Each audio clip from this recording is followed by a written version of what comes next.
Hey sis, welcome to another episode of Starting Over with London. So sis, in this episode, it's a little bit different. I'm sharing some of my journey of my incarceration with you. I think it's really important that I share not just my good times with you, but my low times as well, because that all plays a part in the woman that I am today. So sis, though, make sure you hit that subscribe button and support. I appreciate you. That's the love.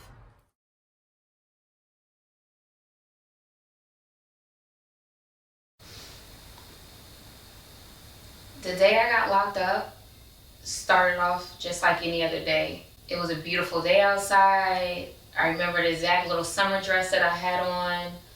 I got up, went to go get a cup of coffee, ran to the bank, other few little errands, and I was buying a plane ticket. I was about to go somewhere, just for like a little vacation, just to get away. And as soon as I purchased the ticket and they sent me the email confirmation to let me know that my purchase went through, it was a heavy knock on the door and it was the feds. And honestly, I wasn't all the way that scared when they came and got me. I was like, I'll be out tonight. This is crazy. Like the things that they were saying to me, I was like, this doesn't even make sense. It was my first time. They take me to the county jail. And they immediately booked me and put me back into the common area and back into the jail pretty much. And so I remember just walking in and it's like this big dorm room pretty much, and it's these two tier. A tier is basically, it's basically a two-level county jail. And so the bottom floor is called tier number 1 and the top floor is tier number 2. So they put me on the bottom floor, tier 1. And they open the door and there's 2 bunks in there, but there's 2 women already in there. And so I'm like, okay, where am I supposed to go in this little tiny room? So pretty much the girl in the top bunk, she was like, oh, it's hot, I'll get on the floor. So she pulls her bunk off the top and puts it on the floor, and I get on the top bunk. And so in this particular county jail that I was at, you were on lockdown for 22 hours a day. So that meant that you were locked and secured in your room for 22 hours and you were let out for 2 hours a day. So when you were let out for 2 hours, that was pretty much the time that you could use to take a shower, use the phone. Some of the ladies, they would just like walk around the common area to basically get some exercise or stretch their legs. And other ladies would basically like play cards, talk to the other women, socialize, basically to keep your sanity. So when they let us out for the 2 hours a day, the only thing I'm thinking of is I need to talk to my mother. So your first phone call when the person answers is free. Pretty much how this goes is you dial the number and they'll say, please record your name at the beep. And so you record your name and then it'll call the person. I'm calling this number and I will hear the person pick up, but then they will hang up.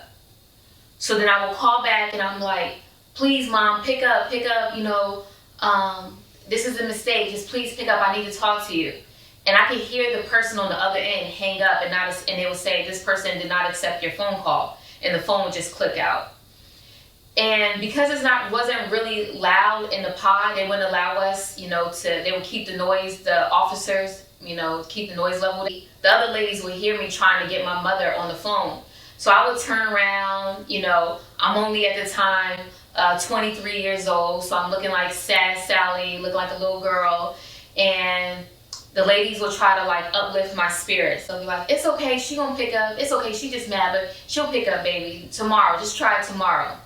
So the next day, I'll call again.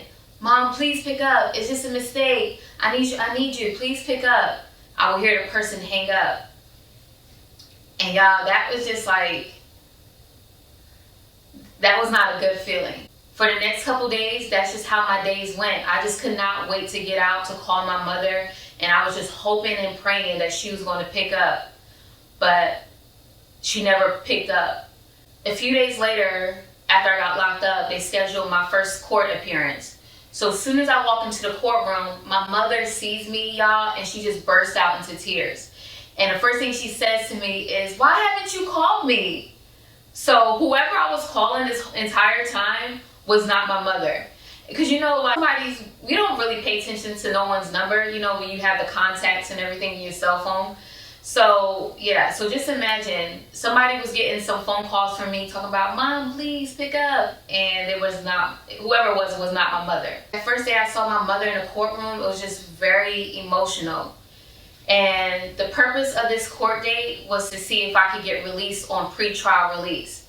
So pretrial release is basically when they would allow me to go home and just come back from our court dates. And my lawyer told me, like, I had never been in trouble before. So my lawyer told me that more than likely I'll get out on pretrial release. And I just remember seeing my mother and my baby sister, who was 3 at the time. And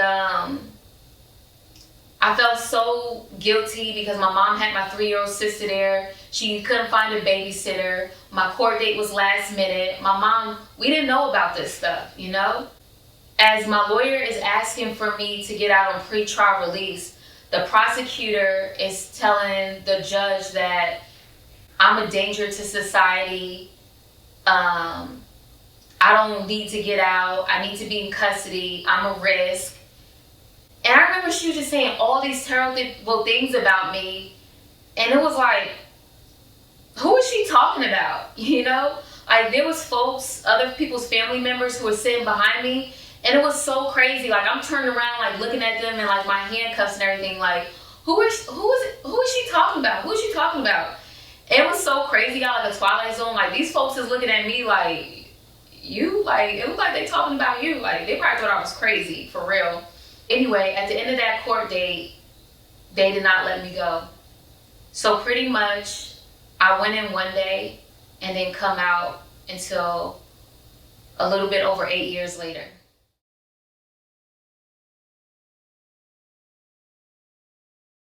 The day that I got sentenced, by this time, I had pretty much sat in county jail for close to a year. And I just really didn't know what to expect that day. Yeah, I signed a 5-year plea, and I knew I was going to have to go to prison for a little bit, but yeah, I was just ready to get it over and done with, pretty much. And so that day in the courtroom, it was just pretty much a fog. I mean, hearing what the prosecutor was saying about me and what my lawyer was doing, it was just a lot going on. And my mother was there and a few other folks were there. And I remember when it was time for me to get sentenced and the judge said whatever he said, I couldn't really even understand him. He said, Crowdy, you have been sentenced to, and I couldn't hear anything. Only thing I heard at that moment was my mother scream out and cry. She just screamed. And I remember just looking back at her, of course in my little jail suit and my handcuffs and everything. And I remember just telling her, I was like, Mom, please don't cry. God had to do it this way. Please don't cry. The marshals came and they just pushed me out the courtroom. I couldn't hug my mom, couldn't say anything else to her.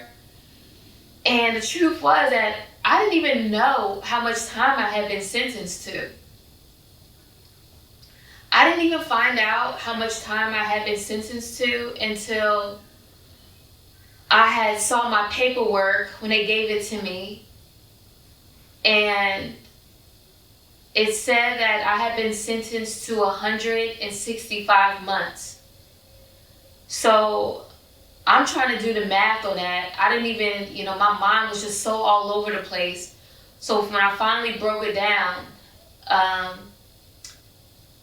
realized that I had been sentenced to 13 years and 9 months. I remember just like at that moment, I feel like I just stopped feeling. I remember just feeling like detaching from myself. And that's how I pretty much did my time, was I didn't allow myself to feel. And